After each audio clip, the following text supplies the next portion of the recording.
Good morning students. In previous lecture number 30, we discuss P is equal to F by A. Means P is directly proportional to P is equal to F by A. Means P directly proportional to F and P inversely proportional to A. Means P directly depend upon F. If value of F is increased, the value of P is also increased. But P is inversely proportional to A means if the value of A means contact area is increased, then pressure is decreased, and area is decrease then pressure is increase. Means पिछले lecture में हम लोगों ने पढ़ा था कि P is equal to F by A. Means P is directly proportional to F. Means अगर force हमारा इंक्रीज करता है तो प्रेशर भी इंक्रीज करेगा, और एरिया अगर इंक्रीज करता है तो प्रेशर हमारा घटेगा, और प्रेशर डिक्रीज करता है तो हमारा एरिया को बढ़ना पड़ेगा. यानी अगर एरिया इंक्रीज करेगा तो प्रेशर डिक्रीज करेगा, एरिया डिक्रीज करेगा तो प्रेशर इंक्रीज करेगा.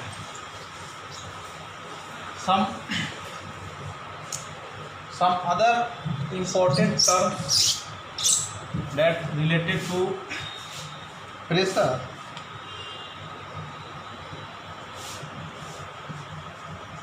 Pressure is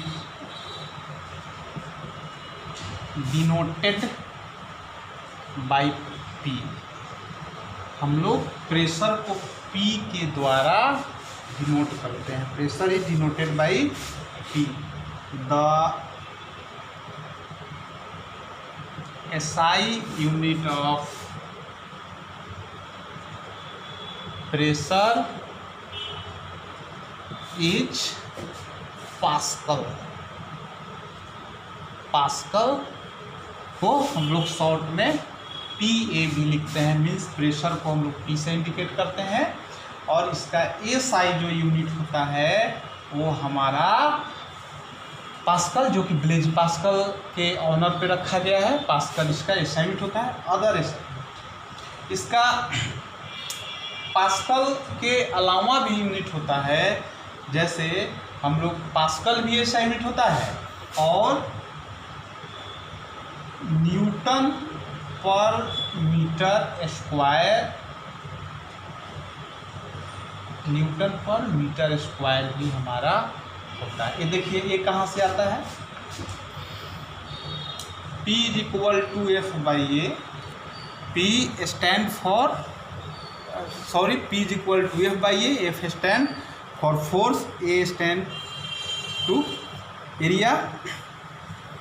The SI unit of force is Newton and SI unit of area means meter square. Means force का हमारा SI यूनिट न्यूटन होता है, एरिया का SI यूनिट हमारा मीटर स्क्वायर होता है. इसलिए हमारा प्रेशर का दूसरा यूनिट SI यूनिट हमारा न्यूटन पर मीटर स्क्वायर भी हमारा होता है. तो हम ये कह सकते हैं the SI unit of pressure हमारा पास्कल और न्यूटन पर मीटर स्क्वायर भी हमारा हो सकता है. अगर इसको CGS में अगर हम लोग कहना चाहें तो CGS यूनिट, तो the CGS unit of pressure is, अगर CGS यूनिट में अगर हम लोग कहना चाहते हैं तो न्यूटन पर मीटर स्क्वायर को हम लोग न्यूटन को डाइन में और मीटर स्क्वायर को सेंटीमीटर स्क्वायर में, यानी डाइन बाई सेंटीमीटर स्क्वायर हम लोग इसको लिख सकते हैं. मीन्स इसी को न्यूटन को हम लोग CGS में डाइन बोलते हैं. ठीक है, तो ये हमारा SI हो गया और ये CGS हो गया. Means dyne by centimetre square हमारा प्रेशर का ये हमारा CGS यूनिट होता है.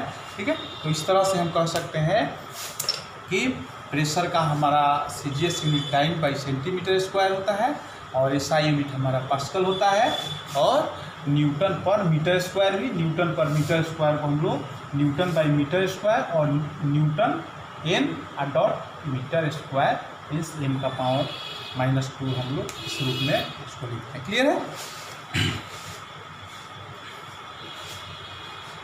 अब इससे और कुछ टर्म है। प्रेशर हमारा कौन सा क्वांटिटी है, हम लोग ये जरा देखते हैं।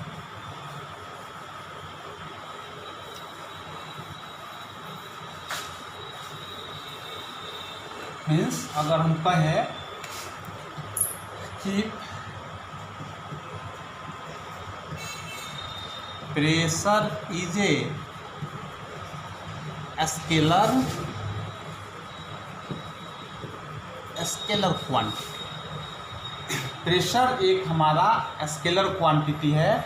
मीन्स स्केलर क्वांटिटी वह होता है कि जिसमें हमारा डायरेक्शन नहीं होता है, केवल मैग्नीट्यूड होता है। तो प्रेशर में भी हमारा कोई डायरेक्शन नहीं होता है, इसमें केवल हमारा मैग्नीट्यूड होता है। इसलिए प्रेशर को हम लोग pressure is a scalar quantity, pressure एक हमारा स्केलर क्वांटिटी होता है। राइट, ये भी एक हमारा एक इम्पोर्टेंट होता है। प्रेशर इज इक्वल टू, एक और फार्मूला हम लोग लिखते हैं, थ्रस्ट बाई एरिया। ये देखिए, pressure is equal to thrust by area और P is equal to thrust by area और ये भी लिखते हैं। तो फिर यहाँ पे एक क्वेश्चन राइज होता है, what is thrust, what do you mean by thrust, thrust हमारा क्या है? ठीक है, तो हमने तो अभी देखा कि pressure is equal to force by ये होता है और यहाँ पे बाकी सब ठीक है, बाकी P भी अपनी जगह पे है, A भी अपनी जगह पे है, लेकिन केवल F के जगह पे हमारा थ्रस्ट का वैल्यू आ गया है, थ्रस्ट आ गया है। तो ये थ्रस्ट एक हमारा न्यू वर्ड है 8th क्लास के लिए। थ्रस्ट के बारे में 9th में भी आपको जानना है, 9th में पढ़ना है। पता है कि अगर किसी भी ऑब्जेक्ट पे आप अगर फोर्स अप्लाइड करेंगे तो वो प्रेशर वहाँ पे क्रिएट होगा, वहाँ प्रेशर वहाँ पे बनेगा, कॉन्टेक्ट एरिया जहाँ उसका होगा वहाँ पे प्रेशर होगा। तो यहाँ जो हम लोगों ने देखा P is equal to F/A, अगर यहाँ पे बोर्ड है, अगर मैं अपने हैंड को अगर ऐसे करके अगर मैं दबाऊँ तो ये हमारा देखिए, हमारा हैंड का डायरेक्शन ऐसे है, अब बोर्ड हमारा सीधा ऐसे है। ठीक है, तो इसके बीच में जो हमारा एंगल बन रहा है ये हमारा 45 के आसपास या 60 के आसपास बनेगा। तो जब हमारा फोर्स का डायरेक्शन किसी एंगल से नहीं लगे, किसी भी एंगल पर लग जाए, 60 डिग्री, 45 डिग्री, 40 डिग्री, तो वैसे जगह पे हम लोग P is equal to F/A लिखते हैं, क्योंकि हमारा प्रेशर तो कहीं भी लगेगा। जैसे समझ लीजिए कि ये बुक्स है, ये कोई ऑब्जेक्ट है, अगर किसी ऑब्जेक्ट से यहाँ से हम इसको दबाते हैं मार्कर से, तो ये तो बुक पर प्रेशर अगर हम ऐसे दबाएंगे मार्कर को तभी ये दबाएगा, अगर मार्कर को सीधा कर देंगे तभी भी दबाएगा, ऐसे करके दबाएंगे तभी भी दबाएगा, किसी भी तरह से वो प्रेशर को बनाएगा।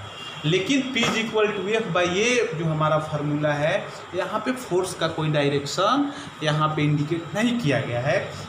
लेकिन थ्रस्ट का हमारा फोर्स का ही दूसरा नाम है थ्रस्ट, कि जब फोर्स हमारा डायरेक्टली परपेंडिकुलर हो, मीन्स ऑब्जेक्ट पे 90 डिग्री का एंगल के साथ अगर लगता है, जैसे हमारा बुक्स है, अगर बिल्कुल मार्कर अगर 90 डिग्री के एंगल के साथ, जैसे देखिए यहाँ इसका सरफेस है, ये इसके साथ 90 डिग्री का एंगल बनाता है।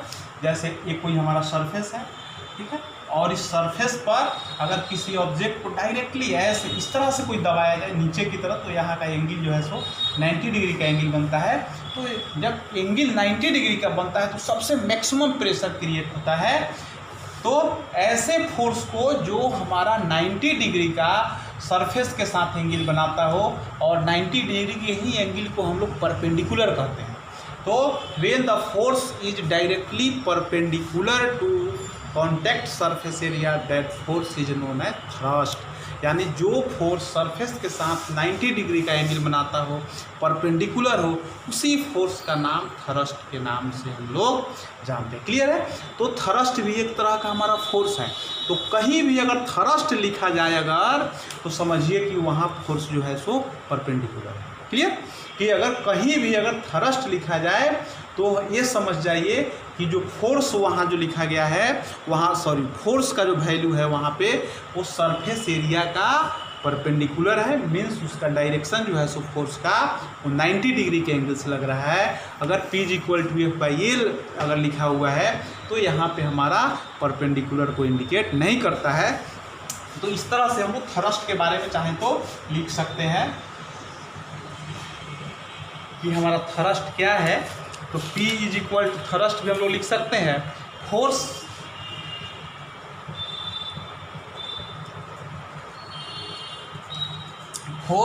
exerted by an object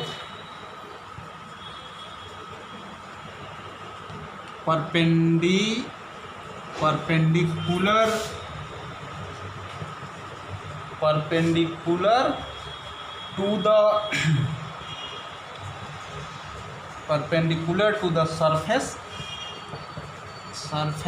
is called thrust. Clear? Means thrust, force exerted by an object perpendicular to the surface is called thrust. यानी किसी भी ऑब्जेक्ट के द्वारा, कोई भी ऑब्जेक्ट हो सकता है, हम भी हो सकते हैं, कोई वस्तु हो सकता है, कोई मशीन हो सकता है।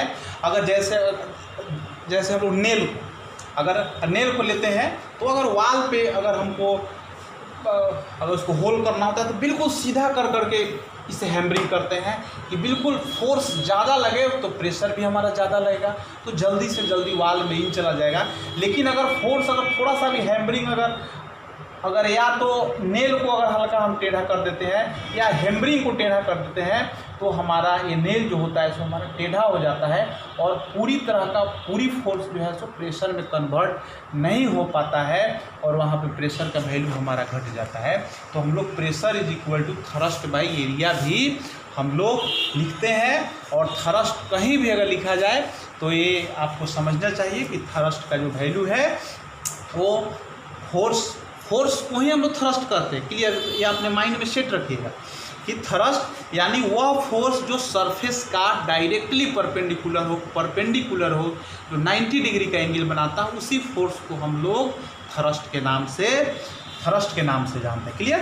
तो इस पे आपके बुक में एक न्यूमेरिकल भी इस तरह का दिया हुआ है, तो जो हम लोग इसमें देखे हैं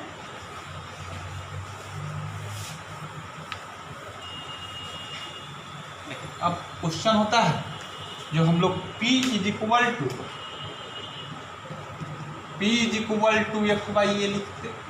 लिखते हैं। ठीक है? तो ये हमारा है P को अगर हम लोग लिखते हैं तो ये हमारा पास्कल PA और इसको हमारा N/m², दोनों आपस में हमारा बराबर होता है, यानी पास्कल बोलिए या N/m² बोलिए। ठीक है? यानी प्रेशर को हम लोग पास्कल लिखते हैं और F के बराबर, F का SI यूनिट न्यूटन होता है, एरिया का हमारा m² होता है, यानी N/m²। ठीक है? तो हमारा कहता है कि 1 पास्कल का प्रेशर हम लोग कब कहेंगे? 1 पास्कल का प्रेशर हमारा कब कहलाएगा? 1 pascal is equal to 1 newton per square metre. ठीक है? यानी 1 पास्कल जो होता है हमारा एक किसके बराबर होता है? 1 पास्कल = हमें यहाँ पे 1 लगा सकते हैं क्योंकि 1 पास्कल बराबर 1 न्यूटन पर मीटर स्क्वायर कि हमारा यह बराबर होता है 1 pascal is equal to 1 newton per square metre, यानी मीटर के स्क्वायर, यानी 1 पास्कल प्रेशर हमारा किसको कहेंगे, जब हम किसी ऑब्जेक्ट पे 1 न्यूटन के फोर्स लगाएं और मीटर हमारा 1 मीटर स्क्वायर उसकी एरिया हो, तो वहाँ पे जो प्रेशर हमारा क्रिएट होगा, यानी तो उसको उस प्रेशर को हम लोग 1 पास्कल का प्रेशर के नाम से जानते हैं। इस पर तो मैंने आपको बताया था कि प्रेशर जो होता है सो हमारा फोर्स का डायरेक्टली प्रोपोर्शनल होता है, यानी फोर्स बढ़ेगा तो प्रेशर बढ़ेगा, एरिया अगर बढ़ता है तो प्रेशर का वैल्यू घटता है। आपके बुक में एक इस पर न्यूमेरिकल भी दिया हुआ है, न्यूमेरिकल जो हमारा जो दिया हुआ है आप अपने बुक में देख सकते हैं, या जिसके पास बुक नहीं है वो कैसे हम इसको प्रूफ करेंगे कि न्यूमेरिकली हमारा कैसे ये हमारा हो सकता है कि हम इसको कैसे डील करेंगे।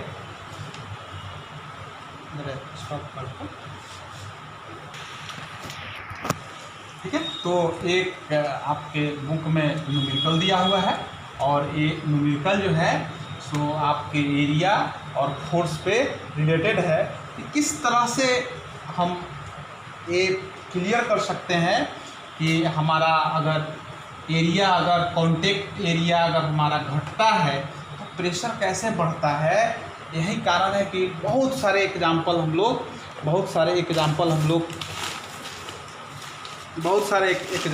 देख सकते हैं।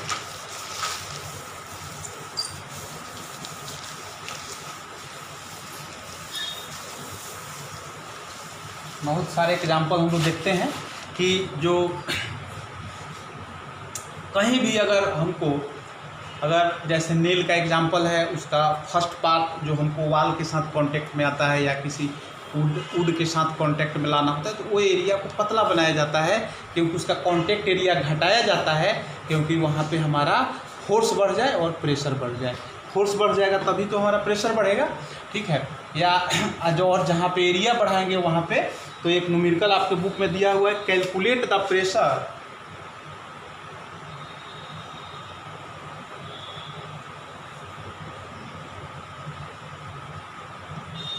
calculate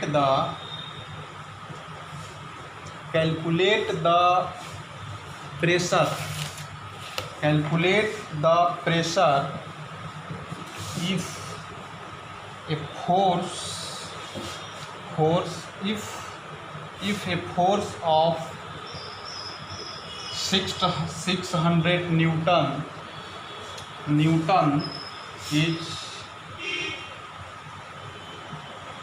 is applied on an area of 2 metre square. ठीक है, यहाँ पे फोर्स का वैल्यू हमारा दिया हुआ है 6 न्यूटन और एरिया हमारा दिया हुआ है 2 मीटर स्क्वायर। ठीक है, तो देखिए यूनिट में कैसे आएगा, तो वी नो दैट